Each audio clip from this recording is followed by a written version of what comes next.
welcome to today's webinar brought to you by Baxter Media. Everyone, this is part 2 of our live interview series, AI Insights, Conversations with the Experts. And today we are featuring a discussion between Canadian Travel Press's Bob Mowat and SAP Concur's Brian Hace. I'm Zephan McMillan, Virtual Events Coordinator at Baxter Media, and today is Tuesday, October 31st. And please remember, this is a live session, so your patience is appreciated during any technical difficulties that may arise.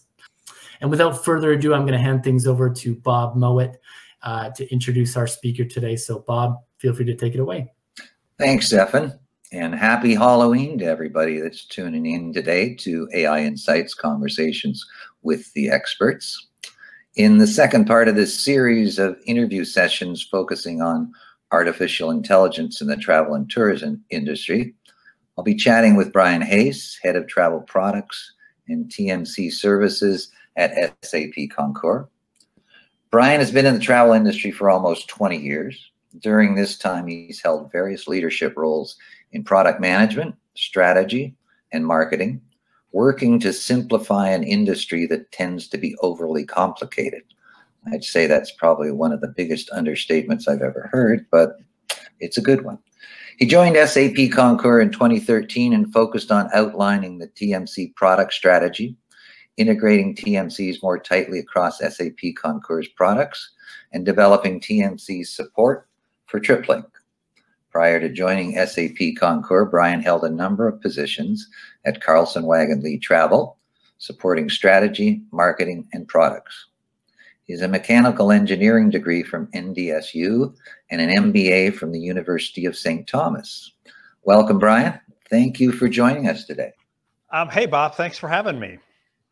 I always like to start at the beginning. And while I know there are some people in the audience today who are familiar with SAP Concur, for those of us who aren't, I'm hoping you can bring us up to speed. Can you give us an overview of what SAP Concur does and how it works with the travel industry? Yeah, I mean, so I would say this. I always tell people that it takes a village to support a traveler because it does require our TMC partners and suppliers and all the individuals involved in it. But from Concur's, SAP Concur's standpoint, I would really put us in kind of 3 areas. So we focus on the corporate travel space. We tend to focus on the first area is really the shop and book online booking experience, whether that's web or mobile. We're the technology that travelers will use to book their travel, apply policies, do those types of things. The second big role we play for a number of our customers is on the expense and integration standpoint. So getting that traveler reimbursed for that process, getting the data over to that expense process, and then helping simplify that expense process. And the third area I would kind of I would highlight us is our partners and our automation. So again, whether it's integrating to some supplier.com sites so we can bring in their partners, working with our TMC partners on helping them with automation and rollout and support of travelers and clients, working with third-party partners to get them travel data so they can provide safety and security or groups and meetings or other activities. So I would look at it as kind of those 3 big broad areas, and then we have one small fun one named TripIt that also is in my team, and people use TripIt and have a lot of passion for it. So that's probably the 4th area that I would hate to miss in highlighting what we do. Good. Now, a Google search led me to discover that SAP Concur has been working with artificial intelligence for quite a while now. Can you talk about why you began looking at AI and where it fits in terms of Concur? So the way I look at AI is I see it as an accelerator. So it is something that allows us to bring value faster to our clients.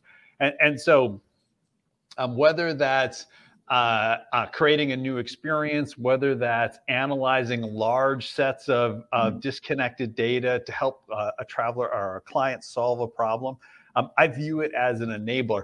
We're actually seeing some interesting things where there may be as many internal opportunities for AI. And I have product managers on my team that are starting to see if they can write requirements. We have engineering teams doing test scenarios. I've written organizational announcements through the use of some generative AI capabilities. So I think there are going to be as many internal opportunities as there are client-facing opportunities, but that's why we want to take advantage of it. It accelerates our ability to deliver value to our end clients. I think I'm going to ask you to maybe expand on it, because in your experience using AI, can you talk about the benefits you've seen in SAP Concur's business from its use, and naturally can talk about some of the drawbacks you've seen? Yeah, so there's a couple things that so we've got a couple of use cases, so a number of use cases. So when I have to digest itineraries, and itineraries from different sources come in different ways, AI does a great job of taking in variable pieces of information and giving us really good results. So we use it in digesting itineraries, in looking at receipts and trying to assess receipts. On the expense side, there's really good opportunities to use AI for auditing expense reports, because you can just, an AI can look at more than just what it sees on the screen. It could evaluate the address of that receipt and see if that's a legitimate restaurant. It could look at past expense reports to see if something had already been expensed. It can just do more than a user or an individual user can do. So those are some of the great opportunities that we're going to see as it moves forward and as we drive some of that to happen. What I would say that we need to get clients interested in, or at least to understand, is, I won't say it's a drawback, but there's an unpredictable nature to AI. If you ask a question, so I'll give an example. If I were to build parking into my travel system, and somebody were to say, where do I park at the Minneapolis airport? Because I live in Minneapolis. It'll give you a good response. It'll tell you there's on-site parking, and there's off-site parking, and there's valet parking. And but for a travel program, I might talk to a travel manager who said, well, you can't tell them valet parking because we don't support that. Well, that's the unpredictable nature of AI. You asked a fairly generic question, and so it's going to give you a good response, but it may be a little bit unpredictable. And so that's an example of something that we've got to kind of think through if we want to be on the innovative side of that curve. The other two drawbacks that I would just want to highlight so people understand them, I think there's great potential in AI to personalize results. And so in the corporate space, those always run into what the traveler wants personally might be different than policy. So those are things we have to think through. And then the last item I would highlight is we just have to be conscious there's a cost to using AI, not just in the development, but in using all the models that have to be trained. There's a cost. And so everybody's not going to have to look and think about how they bring, how it changes the economic discussion related to offering that service to our clients, but lots of interesting things coming forward as this gets more developed. Now, if I understand it, SAP Concur simplifies travel expense and invoice management, and I'm wondering whether you can talk about what's happening right now in the travel ecosystem and how finance and travel managers, as well as business travelers, I guess, are actually using AI. Yeah, so I look at a couple big trends that I see in the travel space. One, you just have more information that's going out to travelers. Flights have, you can have more fares on a flight. They might have more, different fares might have different attributes. Same thing with hotels and cars and transportation options. So more information is going out to a traveler. I think the other big trend we see is it's easier to share data. And then the third area we see I see is kind of overlapping journeys where I might start booking through Concur and I might change online. So those are the big trends. I think AI has an ability to simplify a lot of those activities for our travelers. And so again, AI is really good at streamlining a lot of information and then allowing the traveler to go, okay, but I'm looking at 100 hotels, I've got amenities. how do I narrow really quickly to my specific ask? And we've seen some interesting examples. Like I could look at 100 hotels and I could ask the AI to say, which one has the best pool? And it can go through and read all the descriptions of all those hotels and assess that and give me some, a couple pretty good answers related to that. So more information, the industry's got more information in it. So now we'll use AI so that we don't take all that complexity and make the traveler digest it, but really just help the traveler's booking experience by using AI to simplify some of that and make that happen. What have you seen as some of the benefits of the use of AI by finance, travel managers, and business travelers? So, business travelers, again, I think they will see over time a simpler booking experience, and they will be able to customize it more for them.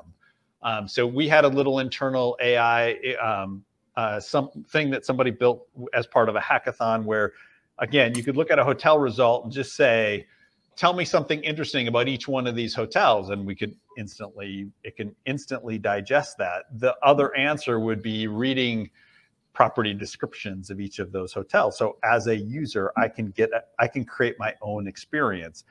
As an organization, I think you're going to see, you're going to have a travel manager use AI to maybe find a solution across multiple sets of data. So I might be able to look at it and say, hey, tell me what you know about our travel into Dallas and our sales into Dallas and the productivity of our sales reps in Dallas. Like, how do those correlate, even though they exist in different systems?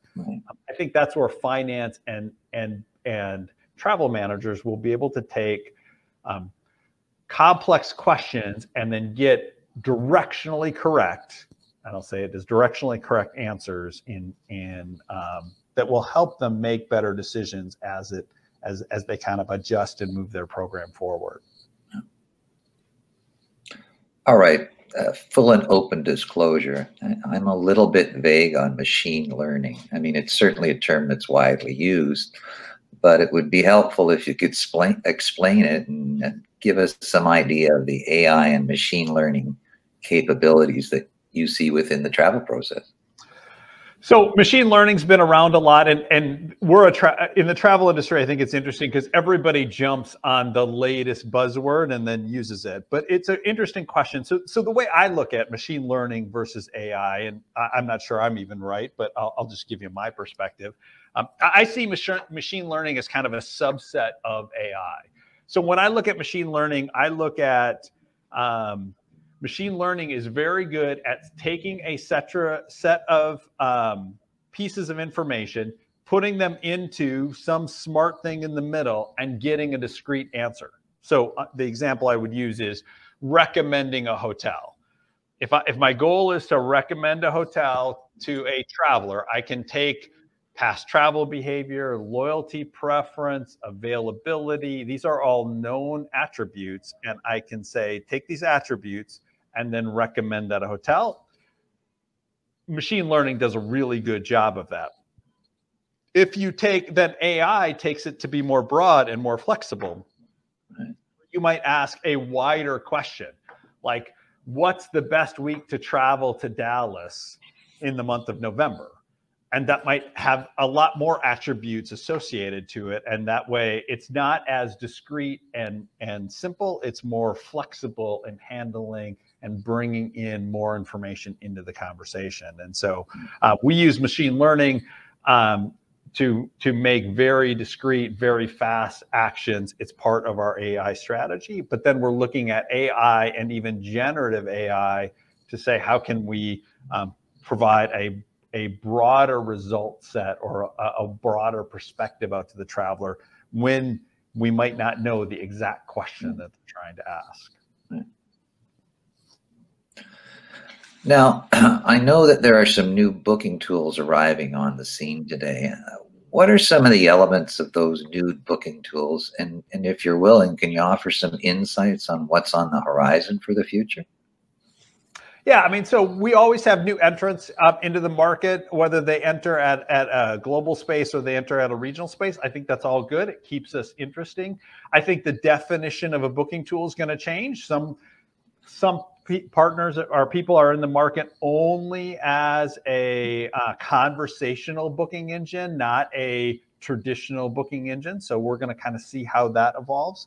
I think that what I want people to think about is beyond just the booking component. What are you doing to solve the broader problems within your organization, and how can we do more as a client, for our respective clients? So we can all kind of book air, car, hotel, but how are we integrating it into visa processes or expense processes or approval processes in the organization, and seamlessly kind of trying to make that happen? And so, it's pretty interesting as this starts coming forward. I think everybody's trying to use as much intelligence as we can to simplify that air, car, hotel experience, and help that user make a really good decision. Because I think that's also the trend that's going to change, which is if I'm coming home because my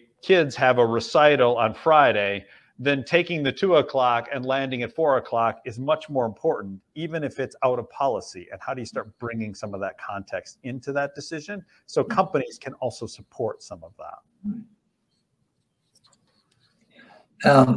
SAP has recently announced Joule, Joule. It's a generative AI assistant. Can you tell us about Joule, what it does, what its implications are for the travel industry and for businesses going forward? Yeah, so I'll give you again so when I look at SAP, great that we have at SAP. We have people working on AI activities all throughout SAP. So we get to when I focus on travel activities, we get to leverage all of their expertise. We get to leverage the infrastructure they put in place. The idea with Joule and Joule will exist in helping us solve travel problems, like my parking example. Where might I park in Minneapolis? But Joule really solves some of those more complex problems across SAP systems. So for a company that might have an ERP with SAP, might have travel, might have expense, might have other SAP tools, how do you ask a question that might need data from all of those sources and might need to be able to pull a perspective? So we'll use AI to solve travel specific problems. And then at an SAP level, AI can be used to solve, again, which sales rep has the best return for their travel expenses. And they could pull data from One Deals. It could pull data from, lots of different systems, and then bring that forward. And give you a perspective on that, which would traditionally have been done by an analyst going into multiple databases and pulling from pivot tables and doing all of those things. Joule is going to help us across SAP systems as we make AI work for everybody within the organization, from travelers all the way up to administrators and finance people and decision makers. Well, sounds great. All right. When I was a kid, I read a lot of science fiction: Asimov, Clarke, Herbert, Heinlein, Poe. And when robots are involved, things don't usually go so well. Now, that's my preamble, but I really want to ask you for some thoughts on the future of travel and what it might look like with artificial intelligence on the scene, like if it's already on the scene. Yeah, it's pretty funny. I always might give my kids a hard time that we might all be operating in a video game, but that's probably a discussion for a different webinar. So I think the pandemic was interesting because it gave us tools to make work fit better into our lives. I'm doing this from an office, but I could be doing this from my living room and then run to a doctor's appointment. Like, it made work fit into our lives versus our lives fitting into work. I think travel has to go through something similar, where we start using tools to, you know, make sure travel needs fit into our life. And when we do searches, it's understands your calendar, and it understands, you know, that, you know, date with your spouse on Friday night, you're going to be back for that, and that's a priority. So let's tailor our searches. Let's make our decisions associated to that. It can look at a Delta Comfort Plus seat might be a little bit more expensive, but it's not a lot more expensive, and that might be a good decision. And so we'll start seeing how we can make travel fit and add to our lives as we keep doing that.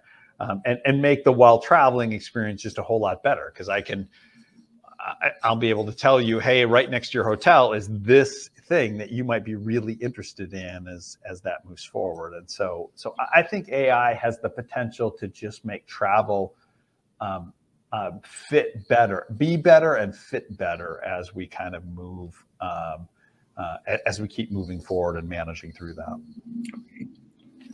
Unintended consequences. Those are what seems to be making the headlines these days. Machines will take over, very dramatic. But there are always unintended consequences from human activities. Do you see any from the use of AI, and what are some of the possibilities, and how can they be avoided? So I think what we have to be careful of, so I'm all in on AI. I think it allows people to take away tasks so they can solve bigger problems, and we have challenges that we all want to solve. So I'm excited about it. But I do think we have to have the couple items that I would highlight. So I do think we have to have a privacy discussion. I'm going to use AI to personalize information out to the user. How much of their personal information am I going to use to make that happen? And who is using that information, and how are they taking and doing that? So I think there is that idea. I think embracing the unpredictability, I think we can get over that to some extent. I think there's a risk of confidence as people see results, or that again, my valet parking example, maybe that makes travel managers or business leaders or procurement people back off from solutions.